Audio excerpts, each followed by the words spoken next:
Tengo el honor de presentar a la siguiente ponenta, Paula Pita Galán, profesora del Departamento de Historia del Arte de la Universidad de Granada. Las lecciones de este año estáis conociendo al nuevo plantel, a la nueva generación de historiadores del arte. Fijaros que la mayor parte de los ponentes de esta 14 edición son profesores esparcidos por España y el extranjero y son todos alumnos de la OSC, alumnos señeros científicos de la OSC. Paula es un buen ejemplo de ellos. Cuenta con un doctorado internacional en Historia del Arte por la Universidad de Santiago de Compostela del 2019, con la tesis doctoral Los frailes arquitectos del siglo XVIII en Galicia, trayectoria artística de los arquitectos regulares de las órdenes de San Benito, San Francisco y Santo Domingo, que le valió el premio extraordinario de doctorado y que ya está publicada. Su línea de investigación se centra en el arte, la arquitectura y el urbanismo gallego entre los siglos XVII y XX. Y ha establecido un largo vínculo profesional con el Camino de Santiago. Como muchos sabéis, porque habéis venido a muchas ediciones de las lecciones jacobeas, Paula ha sido la secretaria de las lecciones jacobeas internacionales de la OSC entre el 2008 y el 2022. Así que esa comisión que ayer hemos nombrado para celebrar los 15 años el próximo año debería hablar con Paula. Docente de los cursos internacionales de la OSC, impartiendo clases sobre el camino y la peregrinación. Directora del MOOC de la OSC, El Camino de Santiago, Enfoques Didácticos Multidisciplinares 2021. Autora de la base de datos de recursos académicos, científicos y didácticos del Camino de Santiago, Red Jacobea, que tenéis alojada en la web de la cátedra. En el 2020 recibió la beca Ruth Lee Kennedy de la Fundación Fulbright, una de las pocas personas de la OSC que ha tenido la beca Fulbright, para realizar una estancia de investigación en el Brian Mauer College, que nos acaba de citar el profesor Grinia, en Pensilvania, e investigar la figura académica de Georgiana Goddard King en esa universidad y sus vínculos, sus investigaciones sobre el Camino de Santiago. Objeto del proyecto de investigación del Ministerio, que nos ha presentado Patricia Fra, y a cuyo equipo de investigación pertenece, y por eso la hemos invitado hoy aquí. Bien, de sus investigaciones sobre King nos va a hablar a continuación. Bienvenida, Paula. Muchas gracias. Bueno, gracias. Buenos días. Gracias, Miguel, por invitarme a volver a mi casa, a lo que siento como mi casa. Tanto la universidad como las lecciones jacobeas en concreto son parte de mi vida profesional. Bueno, fueron 13 años, 12 años, siguiendo el curso, participando en el curso de forma ejecutiva. Y la verdad es que es un placer, un privilegio en realidad, el poder regresar en esta ocasión como ponente y para hablar de un tema relacionado con el Camino de Santiago, como es la figura de Goddard King, a quien estamos dedicando esta parte de la mañana y a quien dedicaremos también mañana otras conferencias con las que vamos a ir adquiriendo, creo, una idea muy precisa de quién era esta mujer. He de confesar que he sido poco generosa con George a la hora de hacer preguntas, porque si no me boicoteaba a mí misma y les iba a anticipar esta charla. Entonces, espero que me perdones y después hablamos, intercambiamos ideas sobre esta mujer que realmente, y como ya anticipó el profesor Grinia, es una figura fascinante y a nuestros ojos tiene que resultar sí o sí fascinante. He incluido en el título la palabra pionera porque tiene que aparecer la palabra pionera. Fue una avanzada a su tiempo, o si no una avanzada, una mujer muy en su tiempo, sembrando lo que tendría que ser el futuro y lo que acabaría por ser el futuro de las mujeres en la academia, en el ámbito académico.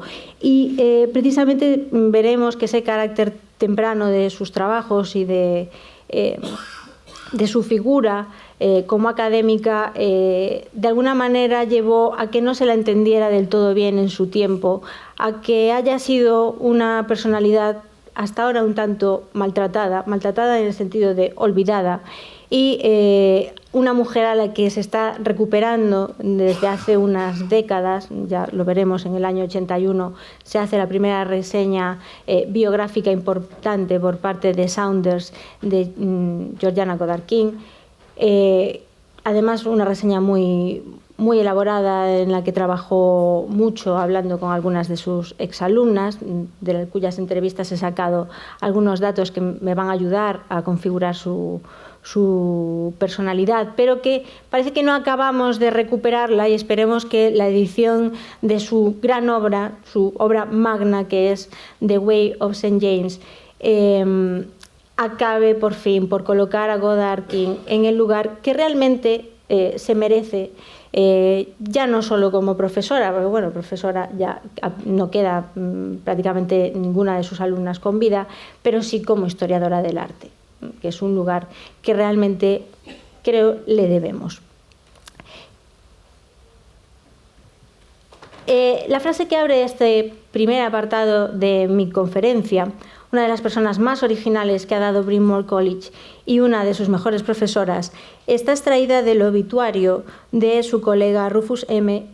Jones, escrito en el 10 de septiembre de 1939. Georgiana King ha estado toda su vida, o estuvo toda su vida, vinculada a Bryn Mawr College.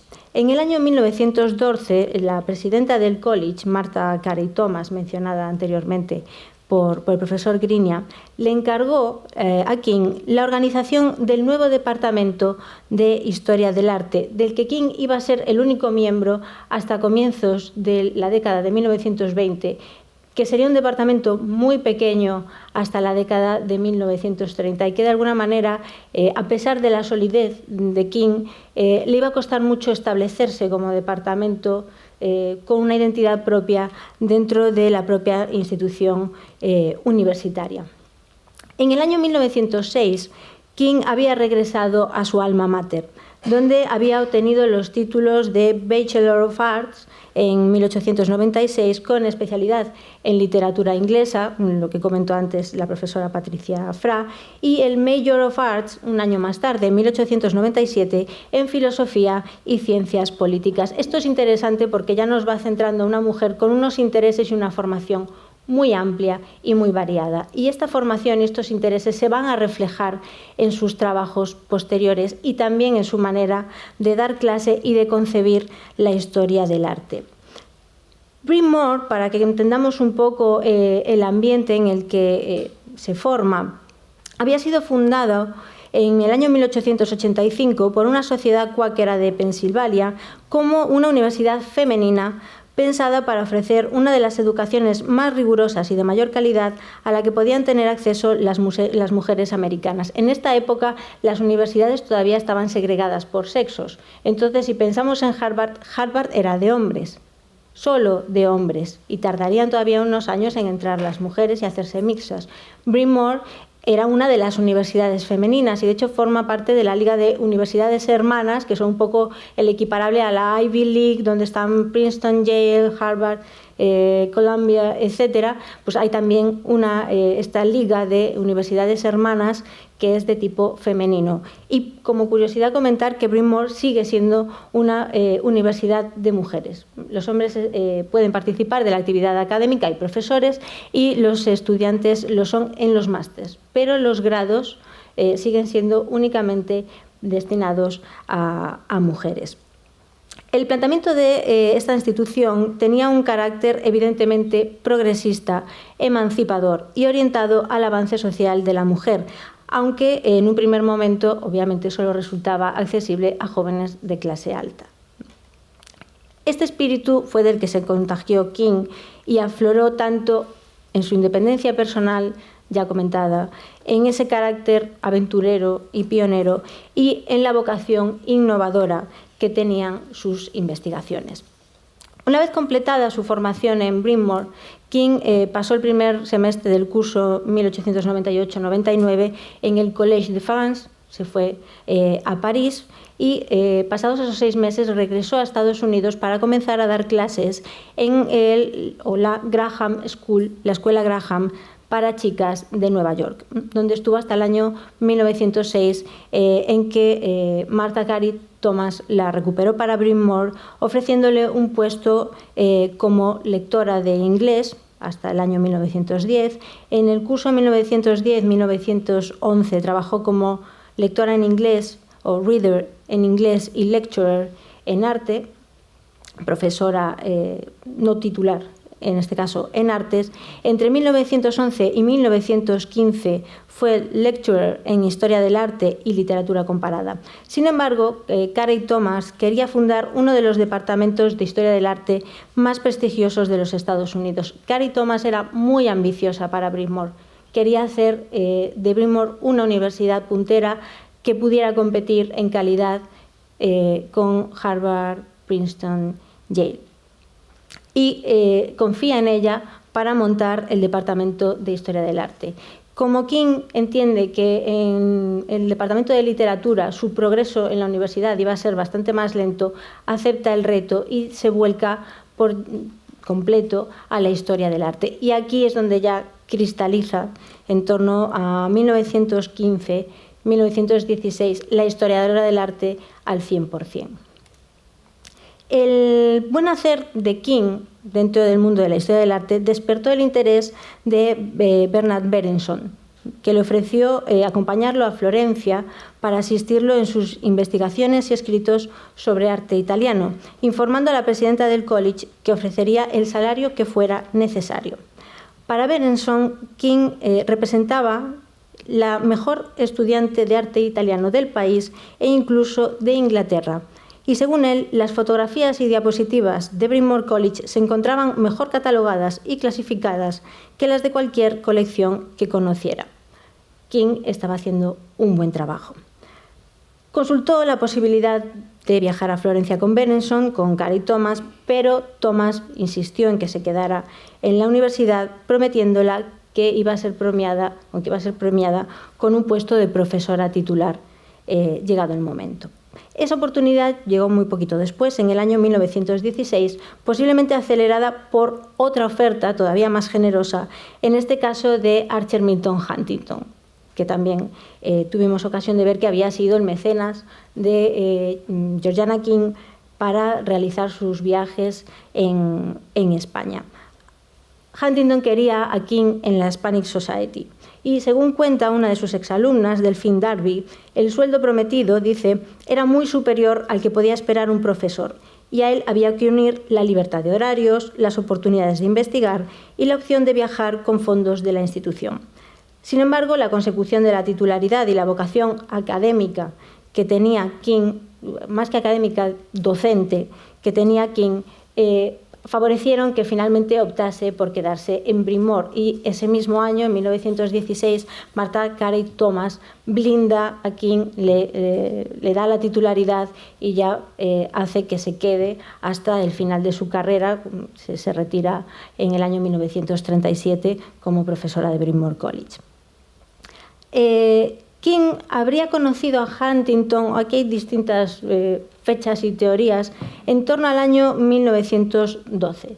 Ambos compartían una visión interdisciplinar de la historia del arte, algo que también va a marcar la carrera de King y que, como diré más adelante, en ese momento la va a penalizar como historiadora del arte.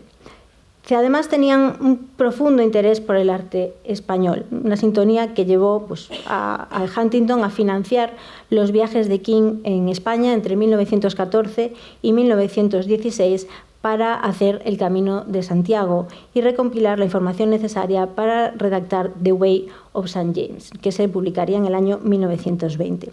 A pesar de rechazar la oferta laboral de Huntington, King siguió colaborando con la Hispanic Society hasta bien avanzada la década de 1920. Bueno, aquí tenéis unas fotografías de Bryn Mawr College para que os hagáis una idea. La promoción de 1914 a la que King habría dado clase. Y aquí un poco la red de contactos de la que hablaré a continuación, que tuvo Georgiana Goddard King y que fueron fundamentales tanto en su manera de pensar como en sus trabajos, como en conseguir llegar a sitios donde no había llegado nadie. Decía que la Hispanic Society va a financiar y va a publicar algunos de sus libros, entre ellos George Edmund Street, Unpublished Notes and Reprinted Papers, del año 1916, que es una revisión de su trabajo previo de la reedición del libro de arquitectura gótica de Street, y A Brief Account of the Military Orders of Spain del año 1921. Estos dos libros fueron financiados por la institución. Además, Huntington va a financiar una serie de viajes que realizan tanto ella como Edith Lauber entre 1919 y 1920, pagándoles respectivamente $3.500 por investigación y escribir a Georgiana King y $1.000 por las fotografías a Edith Lauber. Este tándem laboral que se había forjado en The Way of St. James va a permanecer estable durante unos años, al menos hasta la primera mitad de la década de 1920. Después, en este Boston Marriage, se mete por el medio Martha Carey Thomas, se rompe la magia y Edith Lauber y King se distancian, pero bueno, siempre con cariño, hasta el punto de que Lauber muere estando con Martha Carey Thomas y Thomas escribe a King informándola de la muerte de Lauber, le indica que le va a enviar todas las pertenencias y hablan un poco de cómo va a ser el traslado de ella muere en Europa a Estados Unidos, qué se va a hacer, si se incinera, y son ellas dos las que llevan todo, la parte de funerales y la herencia de Edith Lauber. En 1920, además, continuando esta colaboración con la Hispanic Society, King le llega a plantear a Huntington la posibilidad de abrir una rama de la Hispanic Society en Bryn Mawr. Incluso se hablan de terrenos dentro del college donde instalar el edificio de la Hispanic Society. Sin embargo, Huntington no quería financiar, no quería invertir ese dinero y el proyecto queda en nada. Como digo, la colaboración entre ambos se va a alargar hasta bien avanzada la década de 1920. Sin embargo, en el año 1926, King había adquirido el compromiso de enviarle a estudiantes brillantes a Huntington. Le envía a una chica que a Huntington no le gusta y ahí se enfría la relación entre ambos y parece que ya no vuelven a colaborar. Si repasamos la biografía de King, comprobamos que una de sus cualidades era su capacidad para contactar con personalidades del ámbito de la cultura. Entre sus amistades estaban los hermanos Stein, Leo y Gertrude Stein, con quien tuvo una muy estrecha relación durante buena parte de su vida y a través de los cuales conoció el arte de las vanguardias. Con Stein se estaba intercambiando cartas continuamente, revisaba las publicaciones de Stein, hacía comentarios, participaba en sus tertulias, y cuando Leo y Gertrude su relación se enfría, se enfadan, los hermanos se separan, ella sigue teniendo buena relación con ambos, incluso llega a invitar a Leo a dar unas charlas en Bryn Mawr para que hable de Picasso y de arte contemporáneo. Lo que pasa es que finalmente él tiene una vida una agenda muy apretada y nunca llega a dar esas charlas, pero es verdad que la relación se mantenía viva. También tuvo contacto, como acabamos de ver, aunque no amistad, con Bernard Bernison y Archie Milton Huntington, que fomentaron su carrera investigadora, y creó fructíferas relaciones profesionales con colegas como Arthur Porter, Walter Post, y en España con historiadores, con los más punteros del momento. Manuel Gómez Moreno, Vicente Lampérez, a quienes dedicó respectivamente sus libros sobre arte mudéjar y iglesias prerrománicas de España, Elías Tormo, Sánchez Cantón o Ángel del Castillo, que fue su cicerone aquí en Galicia.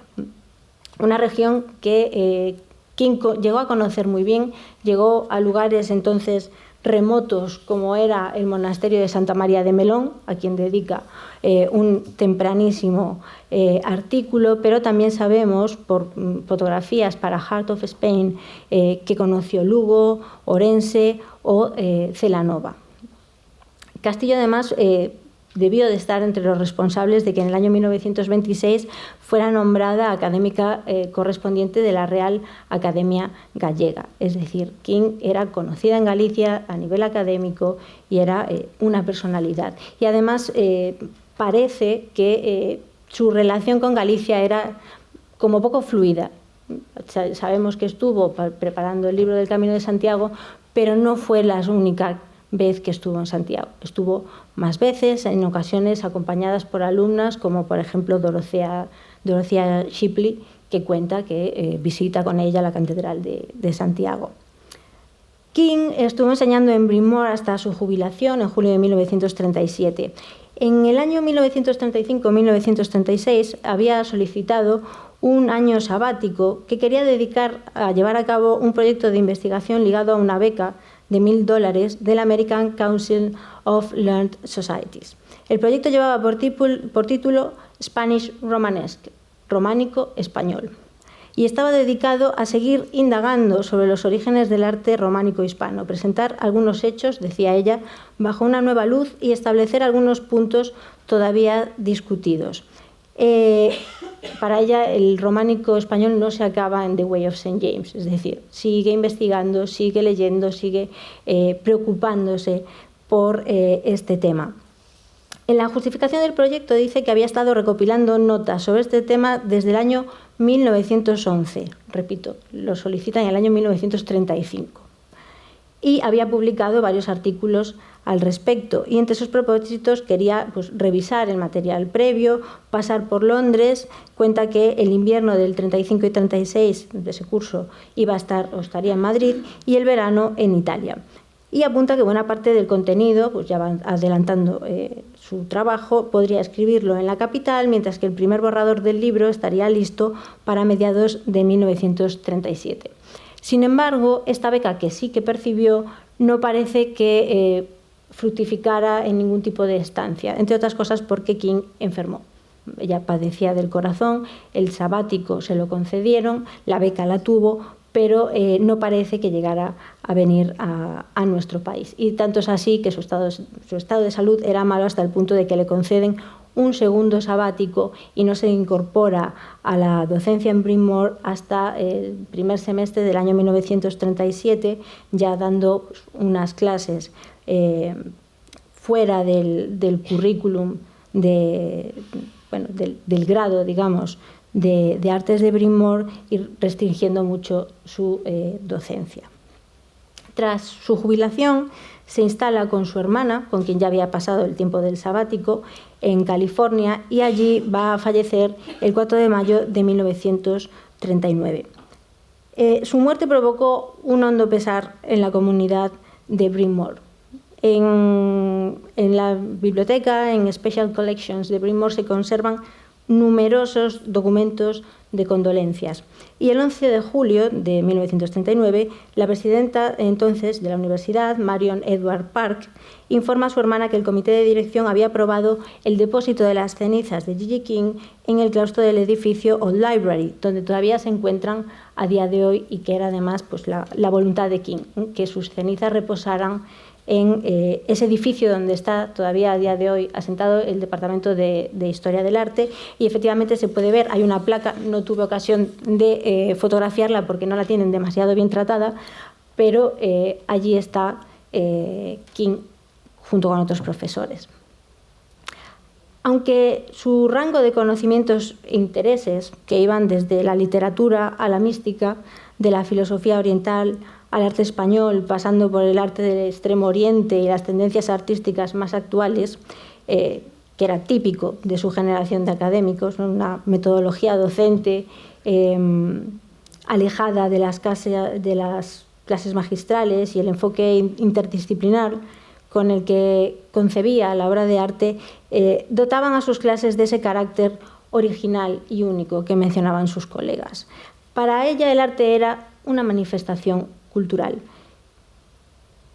Por tanto, reflejaba, para ella era imposible comprender las complejidades de una obra de arte manteniéndola independiente de su historia y del contexto cultural en el que había sido creada, y en ello hacía hincapié en sus clases. Esta visión, que para nosotros hoy es contemporánea y perfectamente normal, resultaba demasiado amplia para los currículos o los currícula de los departamentos de Historia del Arte de entonces e inconcreta, cuando pues, la historiografía del arte medieval, tanto español como europeo, pues se orientaba mucho más a estudios sistemáticos de tipo formalista, ir buscando los orígenes formales de las piezas. Ella sí estaba en este tipo de trabajos, pero iba un paso o dos más allá. Su planteamiento, este planteamiento de hacer historia del arte, la acaba relegando al ostracismo, que, como decía, afortunadamente, pues en las últimas décadas del que está siendo rescatada. Y ello a pesar de... Hay historiadoras que la están recuperando que dicen que en realidad fue víctima de prejuicios machistas. Yo no sé si fueron prejuicios machistas o es que realmente es que la historiografía iba por otros caminos y se le acabó olvidando. Pero sí es verdad que, independientemente de cómo hiciera ella su trabajo, sus colegas, Porter, Post, la tenían en muy alta consideración y se sabe que la relación con ellos era fluida y era muy frecuente que recurrieran a ella para solucionar dudas, entre otras cosas, porque su conocimiento era vastísimo y había viajado mucho, no solo por España, sino por toda Europa. Italia, Francia, Inglaterra, con lo cual siempre era un referente, siempre tenía una idea original, una propuesta, una lectura a la que estos no habían llegado. Aquí pues, las portadas de los libros que le edita la Hispanic Society, como veis con el sello de la Hispanic Society en el centro. Esas notas no publicadas sobre el trabajo de Street del año 16 y el libro sobre las órdenes militares en España del año 1921. Y los libros que dedica respectivamente a Manuel Gómez Moreno, el de Mudéjar, que es el último libro que publica en vida, y en el año 1923 publica Sardinian Painting, porque vamos a ver que aunque ella destaca como hispanista, y ella fue ante todo hispanista, incluso más allá de medievalista, fue hispanista, sus intereses no se limitaban al mundo español. Allá donde ella ponía un pie y veía algo interesante y era nuevo, esto era muy importante, que fuera nuevo y que nadie hubiera hablado de él, allá se metía ella. Y en Sardinian Painting, aunque trata sobre pintores de Cerdeña, este es un título un poco tramposo, porque en realidad ella habla de pintores sardos, pero estableciendo los contactos con los pintores catalanes y valencianos del gótico. Con lo cual, la referencia al final, España sigue estando detrás de todo ese acervo cultural que ella tenía. Y bueno, es Cerdeña, sí, pero geográficamente, porque políticamente y culturalmente estamos en otra realidad. Estamos hablando de Aragón, estamos hablando bueno, de otro mundo que ella controlaba y conocía muy bien.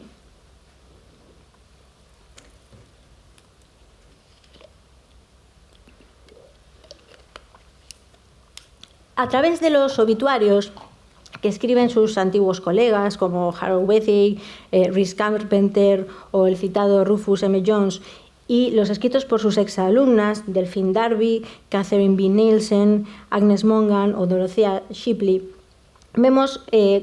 podemos conocer la visión que la comunidad universitaria de Bryn Mawr tenía de ella. Doro Shipley, que fue su discípula y, como ya comenté, acompañante en algunos de sus viajes, consideraba que fue sobre todo como docente, más que como académica, que quien alcanzó su grandeza. Aquellas exalumnas que rememoraron sus años de estudiantes y le rindieron homenaje tras su muerte coinciden en señalar las características que la convirtieron en una profesora excepcional y en una institución en Bryn Mawr, hasta el punto de que aquellas que estudiaban el máster de arte decían coloquialmente que cursaban GG. Ya bastaba. ¿Qué haces? Estudio GG. Ya sabían que estaban haciendo el máster en arte. Por un lado, esto se debía a la manera en que presentaba las obras de arte de una manera, ellas dicen, vívida y siempre como parte de una cultura, relacionándolas con la sociedad que las había producido. Darby recuerda la manera en que ponía a disposición de las alumnas la extraordinaria riqueza de su propia mente. Pues, como señaló Shipley, aquí la tenéis en Bryn Mawr con su toga de dar clase, decía, su aprendizaje no solo abarcaba de las pinturas rupestres de Altamira a Picasso, de la Dama de Elche a Brancusi, de las más desoladas iglesias españolas a la Catedral de Chartres, sino también de Platón a Schopenhauer, de Chaucer a Browning, de San Jerónimo a Santa Bernadette de Lourdes. Un conocimiento vastísimo que complementaba con su capacidad para evocar y un sentido de lo dramático que estimulaba a sus estudiantes, tanto como las instruía. Ese estilo literario un tanto decimonónico que comentaba la profesora Fra, complejo, era el que empleaba también en sus clases. Y de alguna manera ella lo que hacía era pues, una performance que cautivaba realmente a sus alumnas.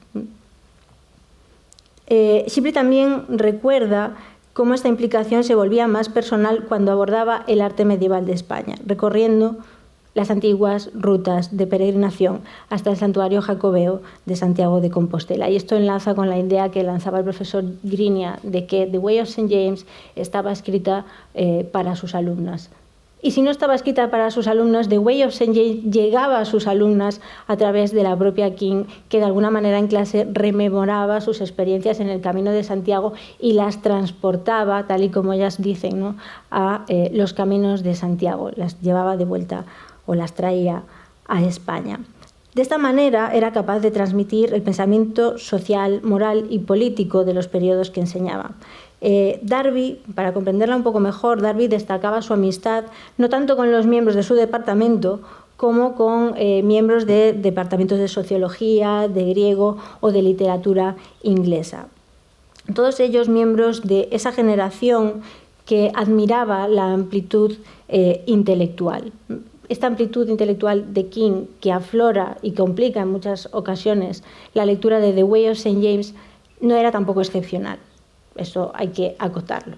Es verdad que tal vez fuera llamativo en una mujer, pero los académicos de la época tenían esta manera de ver el mundo y de entender el conocimiento como algo muy amplio y sumamente transversal. King, dicen, fomentaba el trabajo duro de igual manera que lo exigía de sí mismo. Y Neilson también resalta la influencia de su formación filológica, que la llevaba a exigirles a las estudiantes una expresión clara, lógica y cultivada en sus trabajos estrictos. Era apasionante, pero también era exigente. Sus antiguas alumnas coinciden en señalar que otra característica de su método docente consistía en un alejamiento del discurso académico de clase magistral en favor del método socrático, mediante el cual, a base de preguntas, guiaba a sus pupilas para que descubrieran las obras de arte por sí mismas, fomentando un pensamiento crítico e independiente en clases participativas. Cuentan incluso que dejaba las aulas totalmente oscuras para que no pudieran tomar notas. Y que incluso había cierta tensión cuando empezaba la clase por a ver si no me pregunta a mí hoy, que esto no tengo ni idea qué le voy a contar. Bueno, no era así, ella las iba guiando. Dice, no obstante, Shipley dice que no toleraba comportamientos presuntuosos o actitudes crueles entre sus alumnas, atajándolas velozmente, pero con ironía y cariño, para no contaminar el buen ambiente para el aprendizaje. Las estimulaba, pero bueno, las pastoreaba de alguna manera. Y precisamente esta última considera que lo más importante de sus características como profesora residían en la semilla de independencia que plantaba en sus alumnos y que esperaba poder ver aflorar. Esta búsqueda de la independencia de pensamiento, que comentaba Shipley, también fue resaltada años más tarde por Darby. Darby, toda esta información se la envía a Susan Saunders, que es quien escribe esta primera biografía muy fundada, entre otras cosas porque Saunders contacta con Shipley, Darby, con las alumnas que puede, para que le hablen de King. Y Darby le manda una carta larguísima contando todas estas experiencias. Otros datos vienen, como decía, de los obituarios y de las memorias que redactan al fallecimiento de King. Y Darby, que aparte de estudiar en Bryn Mawr, está en Smith y en otras universidades, dice que una vez que salió de Bryn Mawr, se vio que mientras en otras universidades hacía mucha hincapié en el dato, la fecha, el lugar, en Bryn Mawr el aprendizaje se basaba en la apreciación del arte. Dice, mientras en otras universidades preparar exámenes era tratar de memorizar imágenes, fechas, lugares, las alumnas de Bryn Mawr dedicaban las últimas horas a ponerse al tanto de aquellos textos del listado de lecturas que tenían pendientes y que podían ser Ruskin, Boccaccio o Santa Teresa. Para Darby, el horizonte intelectual de King era inabarcable, esa es la palabra que ella usa. Ella se presentaba como profesora de arte moderno, y que a pesar de que sus investigaciones se dedicaban principalmente al arte medieval español. Y es posible que esta presentación fuera un poco para diferenciarse de sus colegas del Departamento de Arqueología, que eran los que se dedicaban al arte antiguo. Pero también es verdad que su enseñanza en Bryn Mawr no se limitaba ni muchísimo menos al arte medieval. El curso que impartía para los estudiantes de primer año llevaba por título Pintura italiana del Renacimiento de mediados del 1300 a mediados del siglo XVI. Nada que ver con sus temas de investigación principales. Sardinian Painting, únicamente. Para los de segundo, daba su seminario sobre pintura moderna, que comenzaba con William Blake, con el romanticismo, seguía por los prerrafaelitas, escuela de Barbizon, Courbet, Daumier, Manet, Monet, Renoir, Degas, Van Gogh, Gonguet, Sorolla, Zuloaga y, por supuesto, Cézanne, Matisse y Picasso, que le fascinaban y a los cuales ella tenía en muy alta estima. Estamos hablando de clases que se están impartiendo en 1916, 17, 21, 23, 25, 27. Les está hablando de las tendencias actuales. Lleva sus clases hasta las tendencias actuales y no se limita pues, a su ámbito más estricto de conocimiento. Después estaba un curso especializado de un semestre que ya sí se dedicaba a arte español. Pero los conocimientos básicos que ella impartía en la universidad eran primero ese curso sobre arte del Renacimiento y arte italiano y después el de arte moderno. A pesar de todo esto, ahora pues, se nos va a caer un poco el velo. Nosotros conocemos clases de 30, 40, 50 alumnos. En la década de 1920, como explica Darby, Bryn Mawr tenía únicamente 500 estudiantes. Cada profesor impartía un seminario, se denominaban así, que era seguido por 2 o 3 alumnas, con lo cual el trabajo era de tú a tú. Claro, el nivel de exigencia también era altísimo, porque si no seguías la clase, ¿qué ibas a hacer allí 1 hora o 2 horas mirando para tu profesor? También es verdad, pues eso, que los ratos que compartían entre las alumnas se creaban relaciones muy estrechas y muy bonitas a nivel académico. ¿Qué nos encontramos, por tanto? Pues que además era un departamento muy pequeño, con pocos profesores, donde el elemento estable iba a ser Georgiana King, y Bryn Mawr era un poco una especie de universidad lanzadera. Los profesores jóvenes que tenían aspiraciones académicas importantes recalaban y eran captados por Bryn Mawr, que tenía muy buen ojo, pero como no le podían pagar, estaban unos años, se afianzaban y en cuanto obtenían una oferta de una universidad un poco más importante, Princeton está muy cerquita y se llevó a muchos profesores, pues se iban para estas otras universidades. Sin embargo, dentro de pues toda esta reconstrucción que estoy intentando hacer de la figura de King, todas las alumnas lo que sí que resaltan era que se trataba de una mujer carismática, algo que George Grinia también anticipó. Darby dice que su discurso era igual que su escritura, épica y personal. Dice, a menudo perlado de palabras ya anticuadas que intercalaba con términos actuales. Físicamente era, como la vemos ahí, baja y robusta, dice, pero ágil en sus movimientos. Vestía trajes de tweed gris o gris azulado con blusas blancas y en el campus siempre llevaba su toga académica. Incluso cuando ya no tenían que vestir con toga, ella seguía llevando su toga. Dice, su piel era blanca y sin arrugas, lo que la dotaba de vitalidad y un aspecto saludable. Darby, que es quien la describe, comenta como anécdota que una vez, por casualidad, se la encontró preparada para asistir al 30 aniversario de la promoción del 96. Y dice, llevaba un vestido de encaje negro y pendientes y collar de azabache. era la imagen perfecta de la doña española. Era un personaje y era muy consciente de su imagen y ella cultivaba esa imagen. Aventurera, intelectual, ella era Gigi King y era lo que fomentaba cuando estaba en el campus. Y acaba diciendo, inevitablemente alguien así acaba convirtiéndose en una figura legendaria. La principal muestra de su dimensión humana y del cariño que despertaba entre sus estudiantes lo encontramos en el regalo que organizaron Dorothea Shipley y Agnes Mongan en el momento de su jubilación. Según la tradición del college, era común que los antiguos alumnos agasajaran de alguna manera a los profesores que se retiraban, pues como gesto de gratitud o de devoción. Conociendo que King en aquella época estaba enferma, Mongan escribió a la presidenta de Bryn Mawr, a Park, para conocer el alcance de la pensión que iba a tener. Y tras asegurarse de que no iba a ser demasiado abultada, entre otras cosas porque ella estuvo pagando a profesores jóvenes, como el sobrino de Abby Barbour, para que estuviera en Bryn Mawr un tiempo dando clase, no le podían pagar, venimos de la Gran Depresión, Bryn Mawr no tenía muchos fondos, y ella sacaba de su dinero para pasarle un cheque anónimo a el sobrino de Abby Barbour y que siguiera allí dando clase. Ella lo que había hecho era pedir que le anticiparan parte de la pensión y no andaba demasiado sobrada.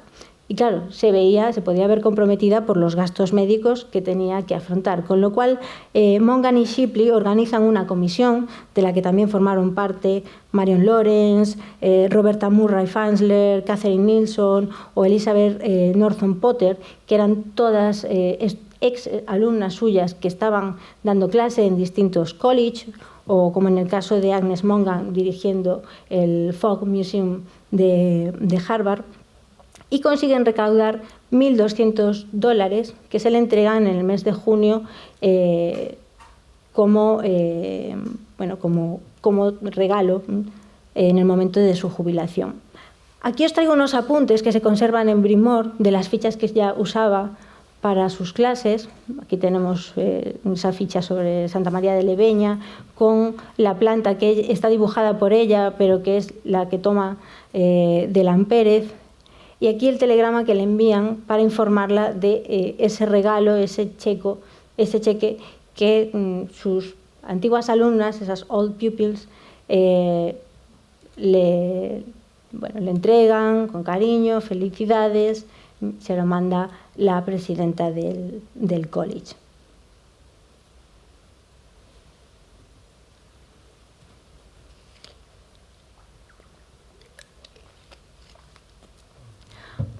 Voy a pasar ahora a hablar un poco de la figura de King como historiadora del arte.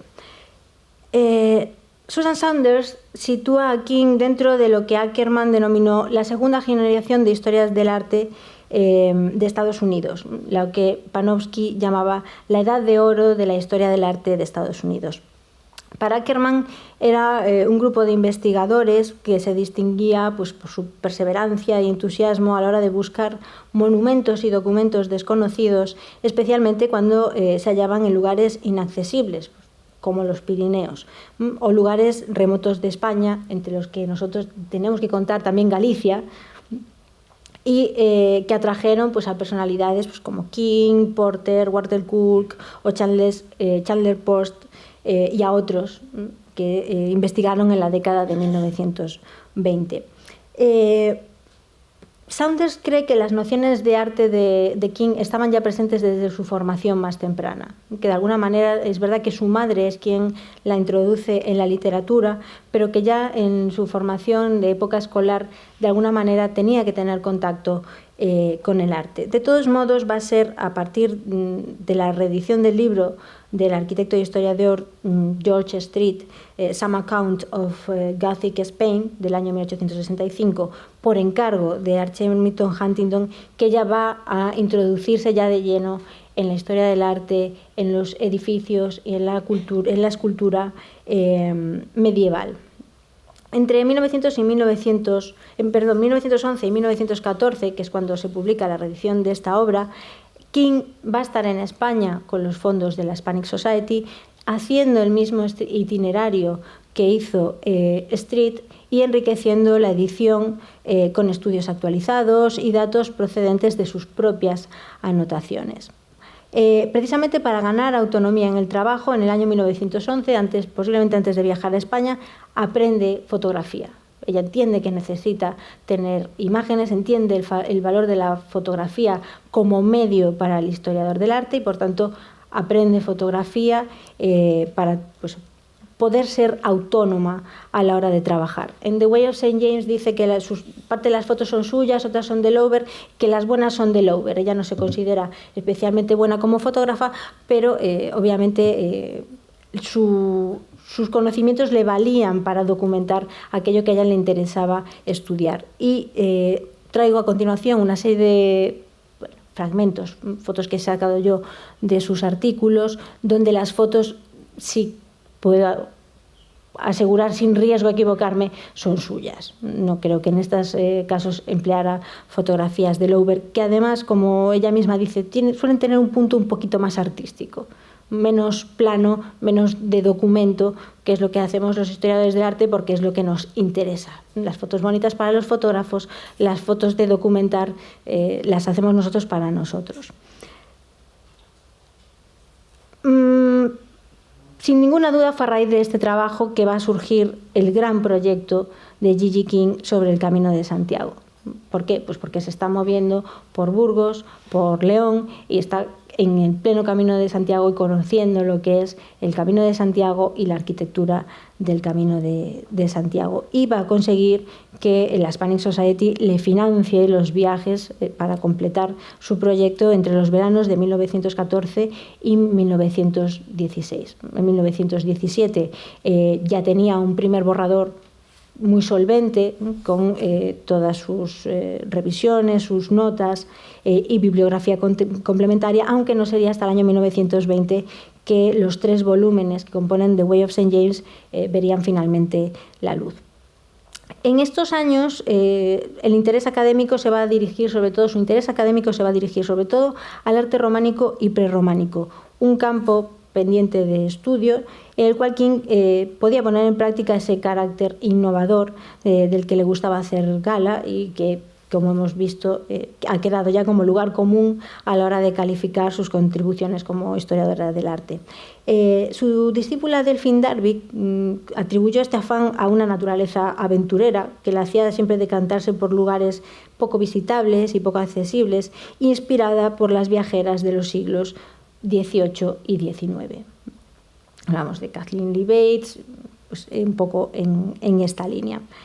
Así lo secundan sus primeros artículos, algunos de los cuales son anticipos o complementos de lo que va a publicar en The Way of St. James.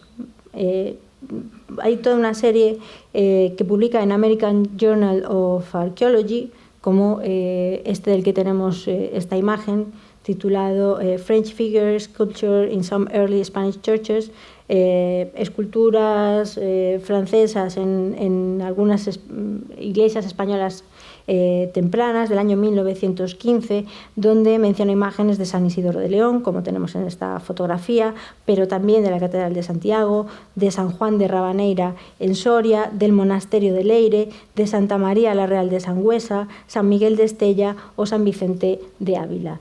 Vamos viendo que conoce ya muchos puntos del camino y fuera del camino.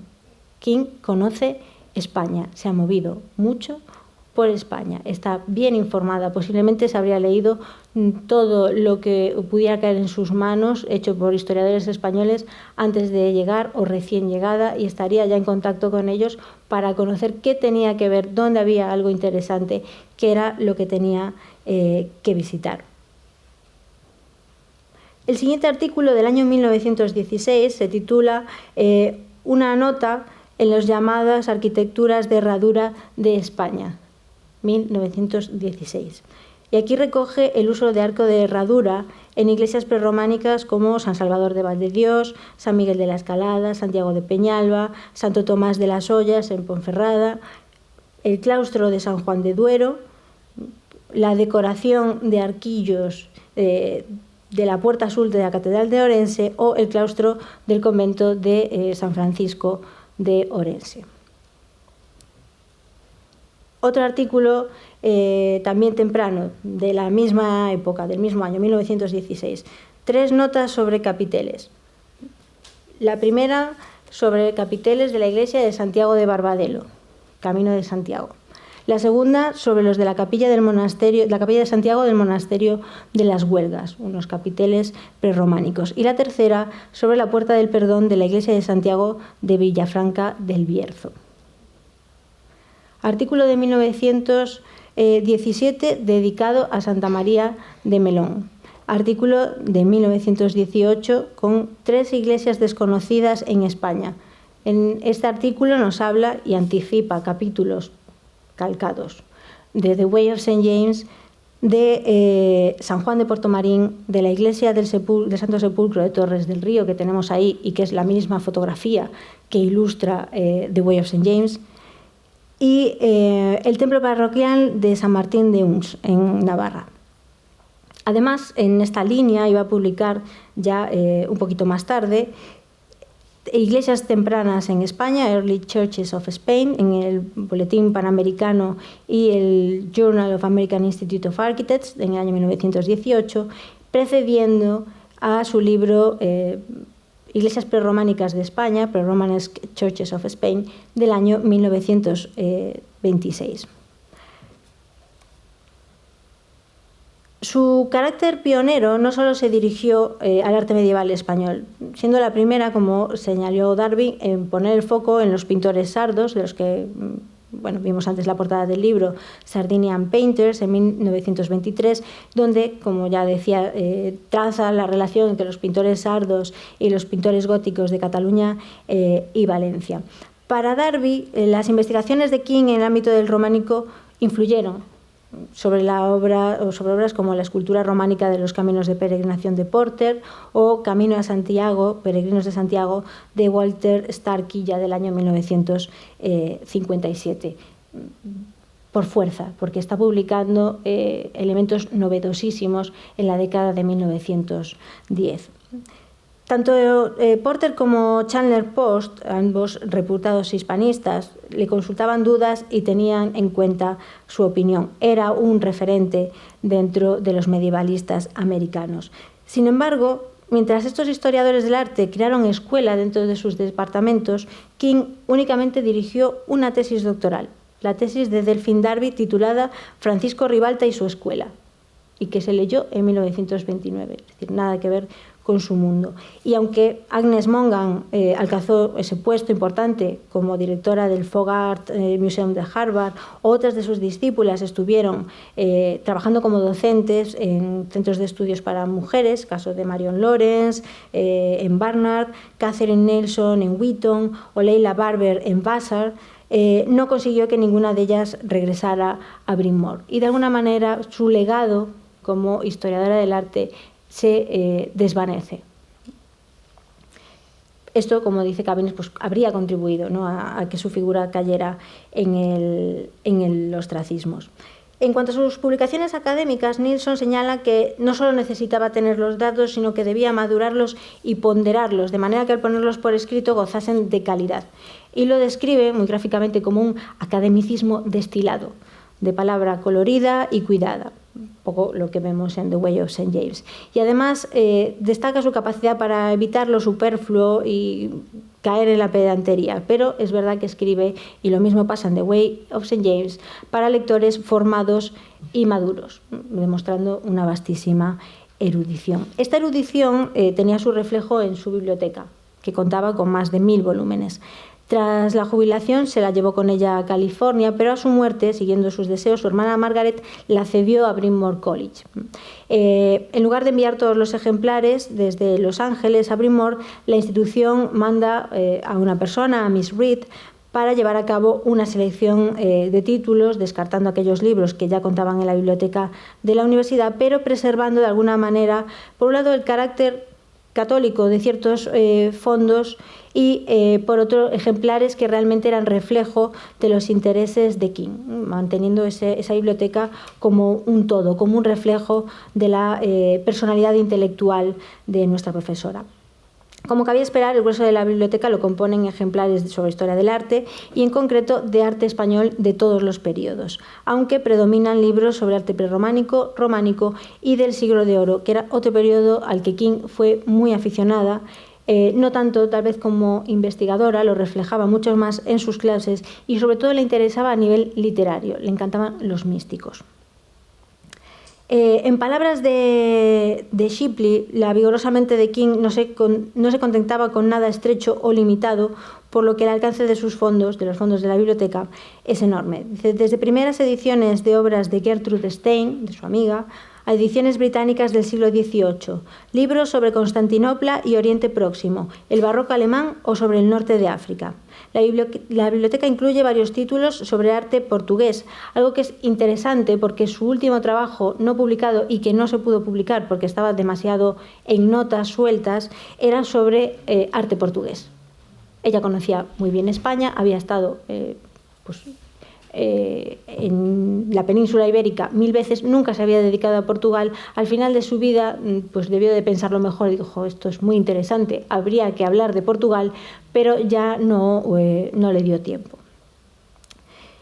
Y además contaba con ejemplares de literatura e historia española, como algunos ejemplares del Padre Flórez, o los libros de místicos que mencionaba antes, como el Flor Santorum de las vidas de los santos de Pedro de Rivadeneira. Traigo aquí un frontispicio, este no es el suyo, simplemente por traer la obra a colación y que se vea un poco el tipo de volúmenes que también tenían, y las obras espirituales de San Juan de la Cruz. Estos místicos que, como digo, no estaban dentro de su ámbito de investigación, sí docente, y además les hacía leer sobre ellos a sus estudiantes, lo que tenían que ser unas clases como poco bastante densas en algún momento, de mucha densidad, de mucha calidad intelectual. Darby, hablándole a Sanders sobre King, dice que contaba con las cualidades que hacían de un buen historiador un gran historiador. Dice, tenía perseverancia en la búsqueda de una interpretación de los documentos oscuros, intuición, imaginación y el coraje de proponer una fruitiva teoría. Y ello debiendo salvar las dificultades que en alguna ocasión le causó su condición femenina, sobre todo de cara a visitar lugares especialmente vetados a las mujeres. Hemos comentado en la anterior charla cómo debía ser para una mujer sola o dos mujeres solas viajar por España. Por lo que se desprende de la lectura de The Way of St. James, era bastante seguro. Ellas se procuraban su comodidad, pero nunca se percibe inseguridad. Pero es verdad que había lugares a los que las mujeres no tenían acceso, y no hemos tenido acceso hasta hace muy poco. Janine Mann, escribiendo sobre ella, encontró una noticia cuya veracidad pone un poco en cuarentena, pero que no deja de ser interesante. Según ella, King coincide con Meyer Shapiro y su mujer en el monasterio de Silos, y la abadía no dejaba entrar a las mujeres. Shapiro habla con los monjes, les pide que puedan pasar, y finalmente dejan pasar a la mujer de Shapiro porque es pediatra y les parece que hace una buena labor humanitaria. Pero King se queda sin ver Silos. Ella lo tiene que conocer única y exclusivamente a través de las fotografías. Jamás pudo ver el maravilloso claustro de Silos simplemente por ser una mujer. España, 1910, 1920. A pesar de su perfil como medievalista, Darby la ve sobre todo como hispanista. Dice, esto se comprende mucho mejor si se tienen en cuenta que ella tiene algunas publicaciones de literatura sobre el siglo de Oro, y Darby dice que ella, aunque nunca se dedicó a estudiar a Velázquez, había entendido su genio, dice, mucho mejor que algunos autores que han tenido la audacia de escribir libros sobre él. Y resalta que tenía gusto por el barroco. Dice, con un fervor increíble en un medievalista estricto. Ya sabemos esa pugna que tenemos barroquistas y medievalistas. Quítame ese retablo, no se ve el capitel, te has cargado mi portada, tenéis razón en todo, pero qué bonito es el barroco. Ella quería el barroco, con matices, porque lo churrigueresco, que aquí ya entramos en otro terreno pantanoso, sí que aparece más o menos censurado en The Way of St. James. Los retablos le molestan, hay que decirlo, no le gusta. La pintura sí que le gusta.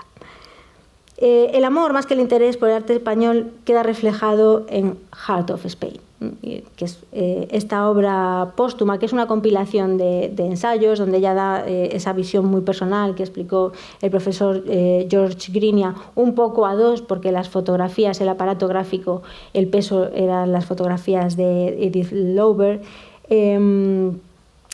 Este proyecto querían lanzarlo en el año 1926, no encuentran fondos y se queda congelado, pero no lo tira. Entonces, en el momento en que fallece y su hermana manda todo su material a Bryn Mawr, aparece este maravilloso manuscrito. Y como está acabado, consiguen recopilar fondos. Agnes Mongan se encarga de la edición y aparece como editora del libro, y se publica póstumamente en el año 1941. Y este libro, que como explicó el profesor Grinia, pues está muy amputado en su número de imágenes, pero que da una visión muy interesante de su personalísima visión y su manera de entender y sentir España, no es conocido en Europa, porque lo mandan en un barco en el año 1941, lo intercepta un submarino alemán, bombardean el barco y los ejemplares de Heart of Spain que venían para Europa se hunden en el océano Atlántico. Y de ahí que no tengamos ni idea de este libro hasta que hace unos años, en el año 2014, ha sido reeditado por Harvard University Press, porque fueron ellos los que hicieron la primera edición. Y hasta ahora pues, se nos ha vetado en Europa el conocimiento de qué era para King en el año 1927, porque después podríamos discutir de qué sentía King en 1914, 15, 16, 17, 18, visitando el Camino, y cómo veía España ya 10 años más tarde. Seguro que parecido, pero no igual, porque ella misma había madurado, el país habría cambiado, sus experiencias serían mucho más amplias. Menos suerte, decía antes, tuvo el manuscrito sobre el arte de Portugal. Ellos encuentran unas notas. Rhys Carpenter, uno de sus colegas, entiende que es interesantísimo poder publicar ese libro, que además resulta muy novedoso, porque si el arte español sí que estaba siendo revisado y estudiado en Estados Unidos, el arte portugués no. Pero las notas son demasiado incompletas, no está redactado, no se atreven a meterle mano, entienden que es solamente una primera parte dedicada a arquitectura, que faltaría la parte de escultura o pintura, entonces queda ahí y nunca llega a publicarse. Bueno, y ahora que creo que ya nos hemos hecho una idea de cómo es Georgiana King, vamos a ver qué era o qué se traduce de lo que fue el camino para Georgiana King de su libro The Way of St. James. Parece, y algunos autores así lo sostienen, que su primer contacto con el Camino de Santiago fue a través de la edición del libro de George Street, Some Account of Gothic Architecture in Spain. La edición y ampliación de este texto del siglo XIX la pone en contacto con el arte medieval español y, sin ninguna duda, alimenta su curiosidad académica. Para entender las particularidades del gótico hispano, ella siente que tenía que entender los orígenes del arte románico y, antes que el arte románico, el arte prerrománico. Solo así va a ser capaz de discernir cuáles eran las aportaciones de los maestros españoles y qué derivaría de maestros foráneos o el influjo de Francia o Inglaterra, que obviamente ella percibía a simple vista, pero en torno al cual, sobre el cual quería indagar. Y en este sentido el Camino de Santiago le ofrecía un eje, para empezar un eje, a partir del cual acceder a ejemplos destacados del románico español y también contactar pues, con una de las posibles vías de entrada de las influencias ultrapirenaicas. Ella conocía la ruta de peregrinación. En su opinión, era en la ruta principal donde iba a encontrar las claves para su estudio de la arquitectura medieval española. Y por eso eligió seguir el itinerario descrito por Aymeric Picot en el libro quinto del Códice Calixtino, la famosa guía del peregrino. De manera que ella va a empezar en Somport y va a ir siguiendo el camino de Picot. Pero eso no quita, y así lo vemos según vamos leyendo The Way of St. James, que se desvíe todas las veces que haga falta para visitar monumentos importantes. Allá va a ver el monasterio de San Juan de la Peña.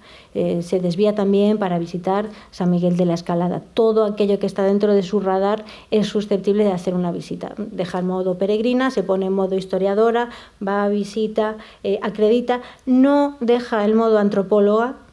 Esto siempre lo lleva consigo, siempre da su visión, siempre aporta su percepción de las costumbres, de las culturas y de las gentes. Pero sí es verdad que esta peregrina no pierde su objetivo primero, que ella misma describe en el libro 1 de The Way of St. James, ¿no? Dice: la intención ha crecido de un mero pedante ejercicio sobre arquitectura a una peregrinación, a seguir apasionadamente por el viejo camino por el que han pasado todos los siglos. Claro, también, como está haciendo un trabajo de historiadora, habla de lugares visitados y revisitados. Ella camina, hace el camino, documenta, pero en el momento en que vuelve a su casa, se pone a escribir, le surgen dudas. Cuando vuelve a España, visita esos lugares para acabar de definir sus ideas. En ese tiempo, que esos 3 veranos que va haciendo el Camino de Santiago y va documentando todos estos monumentos, no se queda en lo meramente histórico-artístico, no se queda en lo meramente arquitectónico. The Way of St. James, una de las dificultades de lectura que tienen es todas las leyendas, referencias a personajes históricos, la inclusión de tradiciones que viven muchas veces de primera mano, como un verano que pasa los Sanfermines en Pamplona, y nos lo cuenta, y esa idea, ¿no?, de visitar y revisitar los lugares para consultar dudas, atribuciones. El manuscrito estaría listo en el año 1917, pero ella se sigue documentando hasta el año 1920, que se ve que es cuando ella considera que está completo y puede ver la luz.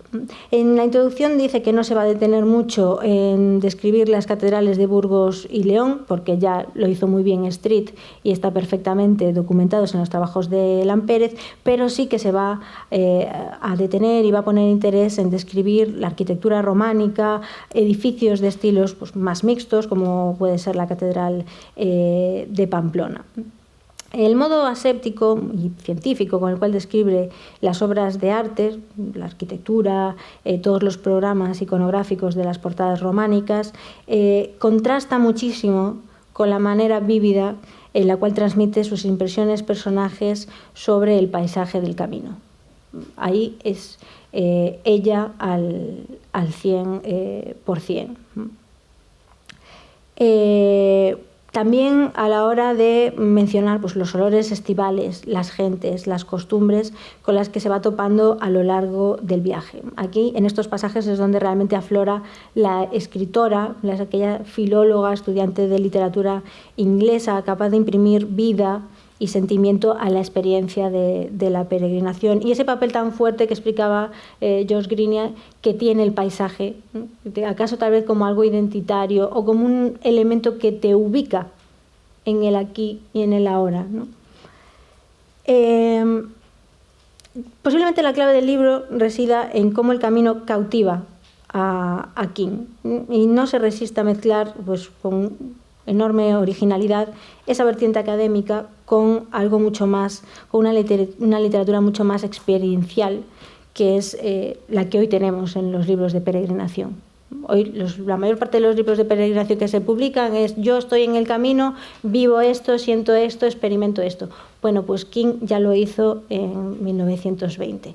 ella va mezclando las descripciones de ciudades, de los monumentos, con lo que siente, lo que vive, lo que ve, con el polvo, habla del calor, habla de las bebidas, habla de los hoteles en los que se queda, si son cómodos, si no son cómodos, si se los puede pagar, si no se los puede pagar, de los medios de transporte, de la gente que la ayuda, con quién contrata mulas, todo eso, su experiencia, su día a día está también en The Way of St. James. Es mucho más que una guía, es mucho más que un libro de experiencias y es mucho más que un libro de historia del arte.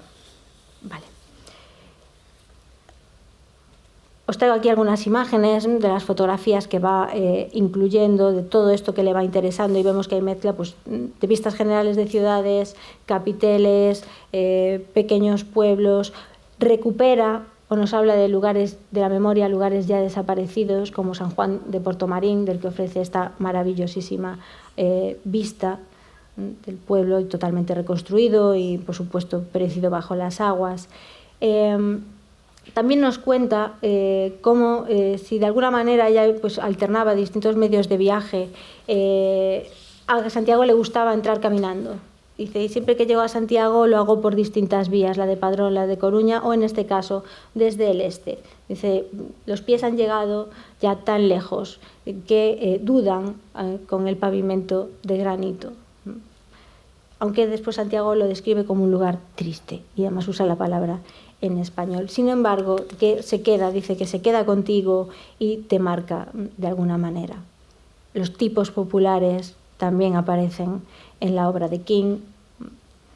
Ofrece esa visión antropológica de las gentes. Dice, el viajero en León se queda paralizado con la belleza de los tipos físicos, oscuros de piel, no oliva. Las mujeres tienen una cara larga pero muy noblemente modelada. La belleza de los cuerpos, de las imposturas, los hombres y las mujeres ambos, incluso los de clase baja, ¿no? Dice, también en Orense emerge un tipo con ojos azules.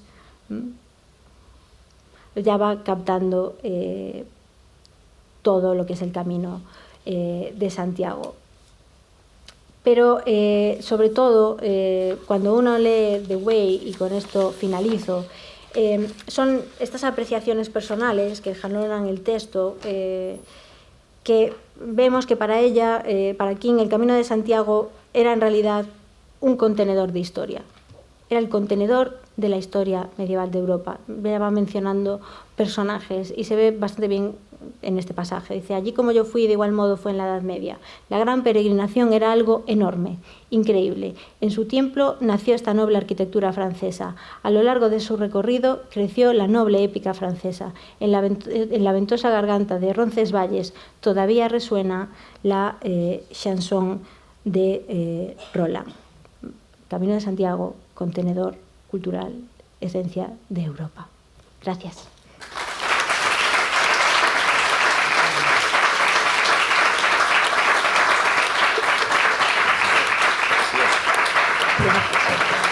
Nos despedimos con ello.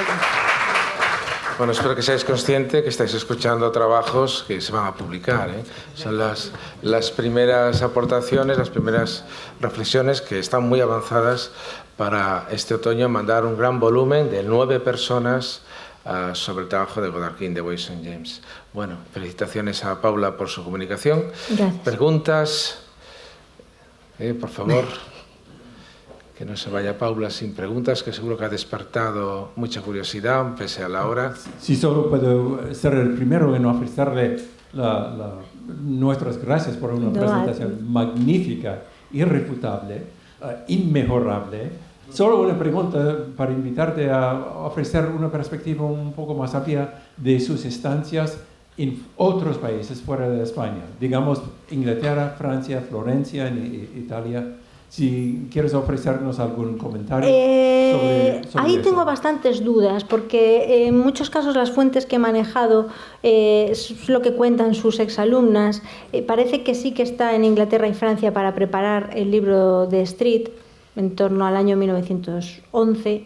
En Italia lo visita y Berenson la recibe de alguna manera en Florencia, aunque no pasa, parece que no pasa demasiado tiempo por allí.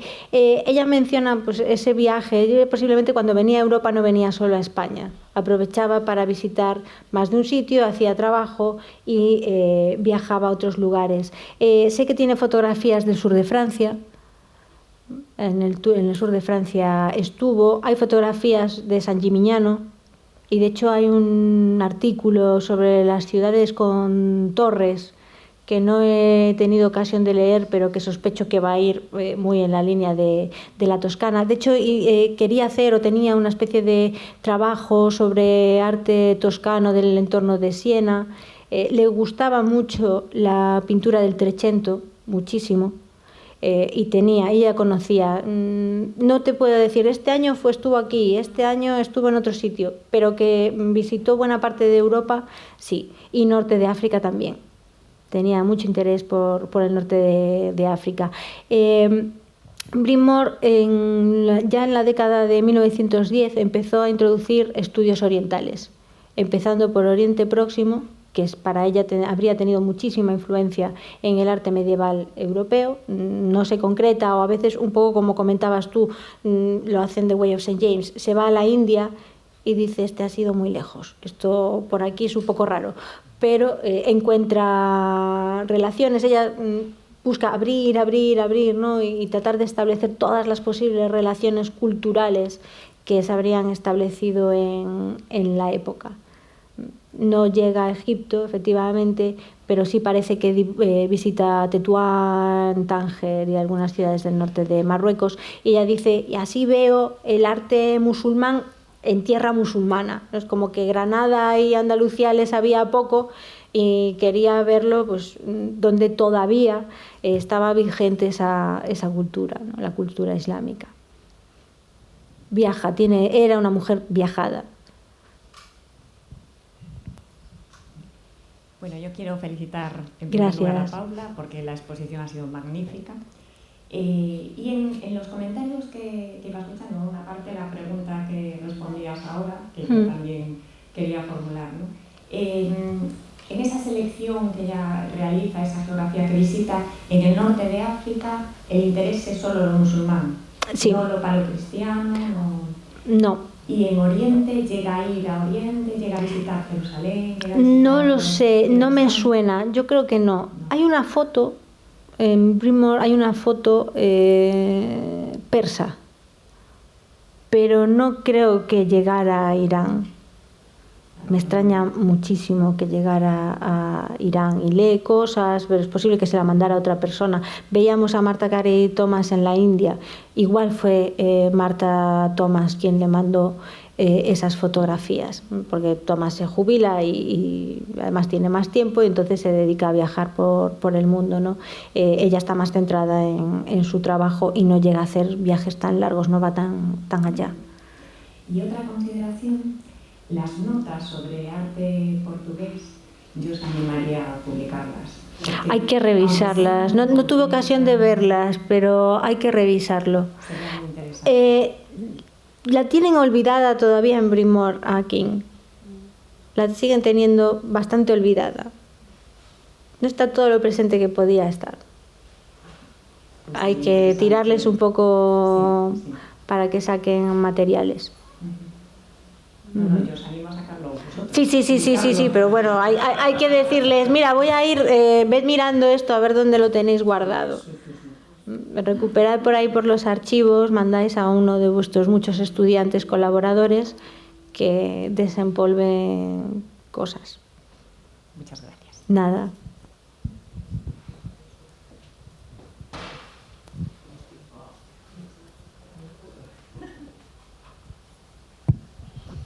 En las citas de la introducción aparece explícitamente el grown, cómo subió de un pedante, dice ella, en el libro como de arqueología o de historia del arte, a algo más amplio, que es, en mi opinión, algo muy seductor de este libro, ¿no? No sé qué has dicho, contenedor cultural. Mi pregunta es, que va también a George Green y a Patricia Fraqueza. ¿Está ausente de todos los intereses tan amplios de Georgiana la espiritualidad o propia, o estás negando con la cabeza? ¿Qué quieres decir? ¿Que está ausente? Que sí, no, está presente. Era una mujer muy espiritual y de hecho ese comentario no lo traje, pero es muy interesante. Darby cuenta que aunque nunca la había visto ir a misa, había asistido a misa con ella en la Catedral de Barcelona y ella rezaba en inglés isabelino. Dice, me di cuenta de que estaba rezando en inglés isabelino. Y era capaz de seguir la misa.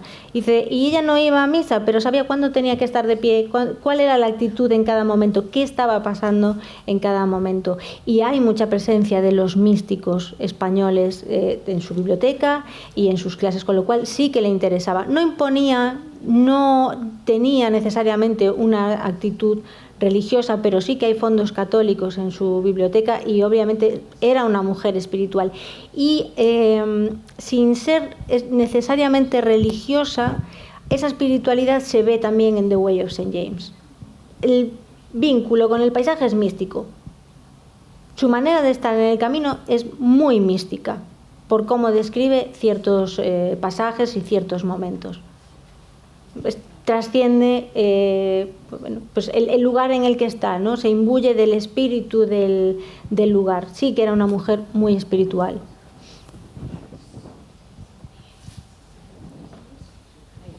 ¿Más preguntas? Sí, está aquí Patricia. Sí, pero te van a traer el micrófono. Que además no la veo con el ordenador. Nada, muchas gracias a Paula, que ni siquiera no te veía. No. Nada, era solamente una pregunta de Bryn Mawr, justamente el tipo de... Como dices que cuesta, a mí... Yo, claro, en la Hispanic Society también tuve acceso solamente a una carpeta de The Way of St. James y nada más, ¿no? Entonces, que hay que removerlo un poco, incluso eso llamaba la atención, ¿no? Nuestro interés por sí, esta mujer. Sí, a mí eso me pasó allí. Sí, ¿verdad? Sí. Entonces, era para decirte qué tipo, además de la correspondencia con sus alumnas, de Saunders y que probablemente tenga también Janice Mann, ¿qué más? ¿Hay más correspondencia? ¿Hay más escritos? Sí, hay, manuscritos? por ejemplo, correspondencia con colegas. Hay cartas con Gertrude Stein, con Agustino de Vilanova, que le da datos, le da la referencia del padre Fita, que lo mencionan de William St. James. Están las cartas que se intercambia pidiéndole bibliografía. Vilanova está muy cerquita de Bryn Mawr, Universidad Católica masculina hoy enorme y abierta, ¿no? De chicos y chicas, pero en aquel momento masculina. Ella tiene pues cartas con ella, cartas con Carey Thomas, hay algunos telegramas, todo lo que se manda, los obituarios, los escritos de las alumnas, los artículos están también archivados porque toda esa correspondencia no está publicada, claro. No está publicada. Lo que pasa es que, como ya bien sabes, a ver hay que buscar un paleógrafo para que descifre esa letra. Yo eché muchas horas y mucha pelea para sacar muy poco de lo que tiene que haber en esas cartas, porque tenía una caligrafía endemoniada. Endemoniada, sí, totalmente. Para desgracia nuestra. Gracias. ¿Más preguntas? Yo tengo una. ¡Qué miedo! No, es sabiendo cómo es la vida de un profesor universitario, y creo que los que no son de nuestro mundillo lo intuyen, por lo que oyen aquí, visto la personalidad de Goddard King, que viaja, que atiende a sus estudiantes, y que incluso las clases son seminarios de 1 o 2 alumnos a veces, ¿de dónde saca el tiempo para escribir, para leer, para investigar?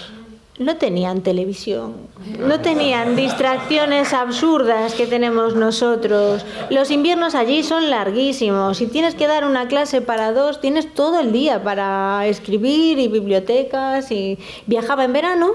Los veranos los dedicaba a viajar y durante el curso tendría sus clases. Ya sabes cómo es esto también. El primer año no haces otra cosa que preparar clases, pero después pules y hablas de lo que te apetece, y además allí hay mucha más libertad que la que tenemos nosotros, con unos itinerarios muy marcados de tema 1 esto, tema 2, que te permite jugar pero poco. Allí ellos hablaban de lo que querían realmente. Entonces ella iba haciendo pues sus cursos, un momento en que ya tenía consolidados, pues el primer año imparto esto, el segundo esto. Ampliaría un poquito, llevaría nuevas lecturas, intentaría pues eso, que Leo Stein diera una charla. Ella no, pero sus colegas más jóvenes a principios de la década de los 30 llevaron a Frank Lloyd Wright y bueno, son horas que no hablas tú para que hable otro, con lo cual tienes tiempo para escribir. Trampeaban, claro que tenía tiempo. Y sobre todo tenía que ser una ávida lectora, ¿no? Debería dedicar, más que a escribir, mucho tiempo a leer. Mucho tiempo a leer. Eso es muy importante. Solo... No tenía ni marido ni hijo. No, esa es otra, no había, es verdad, no tenía cargas personales. Sí. Es que, pues, y de hecho muchas de estas chicas se perdían para la erudición porque se casaban. O sea, el objetivo era así, tenían una formación maja, se casaban y alguna igual después era maestra en alguna escuela, pero no se dedicaban a la vida académica. De esas 500 chicas que pasaban año a año por Bryn Mawr, salían muy poquitas en realidad. O sea, es que hay que cambiar la mentalidad. Cuando veíamos las fotos, ¿será esta de las fotos? No, porque lleva pantalones. No creo que esta señora se pusiera pantalones ni un solo día de su vida, ni ganas que tenía. Y menos cuando la vemos con su traje de tweed, con esa imagen perfectamente medida que ella tenía y que quería dar de sí misma, ¿no? Sin embargo, hay también respondiendo a la pregunta de Miguel, hay en la correspondencia con la editora jefe de la Hispanic Society, los tomas y dacas que dan para la publicación concreta, o sea, desde 1917 a 1920, que sale por fin, muchas veces ella se queja, pero muchas veces, justo antes de sus viajes es cuando está más agobiada de trabajo, y muchas veces se queja de que es que no da abasto, que sobre todo en la revisión de las galeradas, que si no llegan, que si tiene que meter más cosas, que si dónde va la edición, que si la foto, que si no, y se queja muchas veces eso de que está realmente que la presión académica le está pasando factura, ¿no? Sobre todo eso en esos años concretos de visiones y revisiones de The Way of St. James. De acuerdo. Hay una pregunta por al fondo. Es como todo cotilleo. La tercera historia, ¿era la directora del... La presidenta de la institución. ¿Era la presidenta? Sí, un poco la que dirigía.